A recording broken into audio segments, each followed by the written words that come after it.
Welcome to my channel. I'm Scott, and in this video I am going to walk you through the process of valuing Wheaton precious metals stock by analyzing their financial statements and dissecting their financial ratios so we can determine if it's a buy or a sell. Wheaton Precious Metals is a metals streaming company. Streaming is when a company purchases all or part of another company's metal production. The company is headquartered in Vancouver, British Columbia, Canada, and was founded in 2004. It went public in 2004 and trades on the New York Stock Exchange, TSX, Deutsche Börse, Xetra, Swiss, London Stock Exchange, and the Mexican Bolsa. It sells over 29 million ounces of silver mined by other companies, including Barrick Gold and Gold Corp. Their original name was Silver Wheaton, but in 2017 they changed it to Wheaton Precious Metals. The company has agreed to purchase silver in Mexico, Portugal, United States, Chile, Peru, Argentina, and Sweden. Let's get started with the model. This is a large cap company, 19.6 billion market cap. They're trading at $43.57 a share, and they have 450 million shares outstanding. Let's look at the financials. The way you value a company is you estimate the free cash flows into the future, and then you discount those numbers back to today's value. That's what we're doing in this video. And free cash flow is cash flow from operations minus capital expenditures. So you can see they had negative free cash flow in 2018, but positive after that. Net income is the profit and loss on the income statement. It's revenue minus expenses. And they had the highest net income in the trailing 12 months at $575 million. Revenue is the sales for the company, and that's growing at a pretty nice rate from $800 million to $1.2 billion. This is the company's income statement. The top line is the revenue, the sales. Below that is the cost of revenue. These are the expenses directly related to generating the revenue. And the difference between those two numbers is their gross profit. Their gross profit more than doubled from 2018 to the trailing 12 months. Then below that is operating expenses. Examples are depreciation and marketing. Then below that is operating income. And their operating income is also growing at a nice rate. They paid $6.7 million of interest on their debt, which is the lowest amount they paid in the past 4 years. Then there's other income and expenses. They had a big negative in 2019 of negative $169 million. That's due to an asset impairment. An asset impairment is when you decrease the value of an asset on your balance sheet and pass through the loss onto your income statement. That's why they had low net income in 2019, was that large asset impairment. I would focus on operating income when I look at the income statement. They did have really high net income in 2018, 2020, and the trailing 12 months. They also pay very little in taxes. They must be carrying forward a lot of losses from the past to reduce their tax bill. This is the company's statement of cash flows. The top line is operating cash flow. That's how much cash the company generates from its operational business. You could think of operating cash flow as net income converted to cash, because net income is your accounting profit and loss. It's not actual cash. Operating cash flow minus capex gives you your free cash flow. And you can see they had negative free cash flow in 2018 because they invested so much in capex that year. If a company has negative free cash flow, I want to make sure they have positive operating cash flow, which they do. The reason the big negative is because they invested so much into their business that year, $1.1 billion in capex. They're also doing a really good job at paying down debt. They paid down $400 million in 2019 and $680 million in 2020. They're almost debt-free, so they have a really solid balance sheet, and they're also paying a dividend. Let's look at the capital structure. $5.8 billion of equity, so they're 100% equity. Their WACC is 7%, and that's a discount rate we're going to apply to the future cash flows. We estimated 4 years of future free cash flows. We also estimated a terminal value, which is all cash flows past year 4. That's $23 billion. We discounted those numbers back to today using the weighted average cost of capital. We get a value of the company of $20.3 billion. We divide that by 450 million shares, and we get a calculated stock price of $45. They're trading at $44, so they're trading at a 4% discount.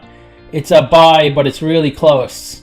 Simply Wall Street is much lower than me. They're at $29 a share, so they're saying the stock is overvalued. They're saying it's a strong sell.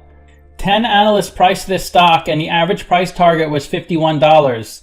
The low was $40, the high was $59. The top chart is the stock price since it started trading. The stock has gone up over time, but it's been a bit bumpy. It took a dip here and it took a few dips here and there, but it was trading at its all-time high a few months ago. It looks like it was trading close to $60 a share. But it has come down quite a bit in the past couple of months. This is the stock price in the last year, so it hasn't really grown too much. The price was driven up in the middle of 2020, but it's been coming down ever since after that. They paid a 5-cent dividend in 2016. It's up to 13 cents a share. They pay a decent dividend, 1.19%. They pay out 41% of their net income and 35% of their free cash flow. Their industry pays a 2.2% dividend, so they're below the industry average. Analysts are forecasting their dividend to grow to 1.4% in the next 3 years. They have a really low beta, 0.29, so the stock is not volatile at all. The stock has gone down 1% in the past 52 weeks, while the S&P 500 went up 42%. The 52-week low was 35, the high was 58. And the stock is trading above its 50-day and 200-day moving average. About 2.5 million shares are traded each day on this stock. Almost all the shares outstanding are on float, 66% are held by institutions, and 1.5% of the shares are shorted. In the past year, this stock has underperformed its industry and the market. But in the past 3 years, this stock has done a lot better than its industry and the market.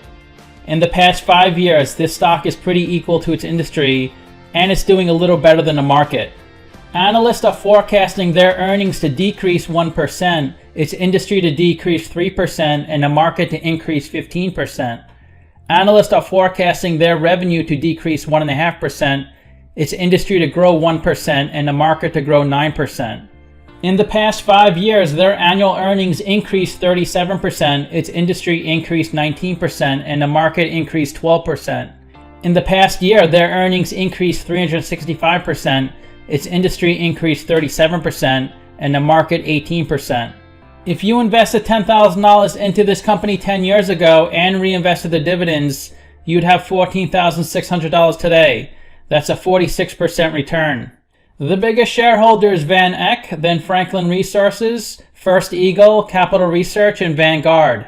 Let's look at their financial ratios. The average PE in the market's 33, the median is 22. PE is stock price over earnings per share. To calculate earnings per share, that's net income over shares outstanding. They're at 34.1, so investors are paying $34 for $1 of earnings. Their price to sales is 16.8, much worse than the median and average. Price to book is 3.4. Their return on invested capital is 9.2%. They have very little debt, so they have a really high interest coverage ratio. Their ROE is 9.9%, which is better than the market median and average. And their current ratio is 2.1, so they can easily cover their current liabilities with their current assets. And most of their current assets are cash of $191 million.